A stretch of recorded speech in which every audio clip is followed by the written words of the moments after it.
इंगे वो बहु आई तो बाबा उन्हें सूर्य बलि रोज जातो एन दोयो ने एक हीरो देन जातो। एक दिन मां कह दियो कि मारे हीरे घर खर्च चले को तो बेटे कहो थाने पैसा इस्तेमाल को करना आवे।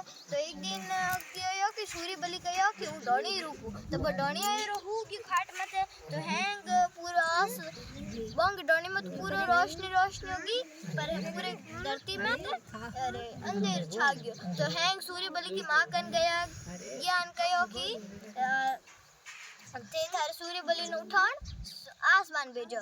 तो भाई बेन उठाण्यो तो सूर्य बलि कहो कि भगवान ने कि मारी मां जिते पुरुषोत्तम मास चले जिते अरे मतलब परिधि सिद्धिक वास एंड धन दौलत वो घर होना चाहिए जिना हैंग देवता मोहन ज्ञान बंग दोने रिद्धि सिद्धिक वास एंड धन दौलत आई रही।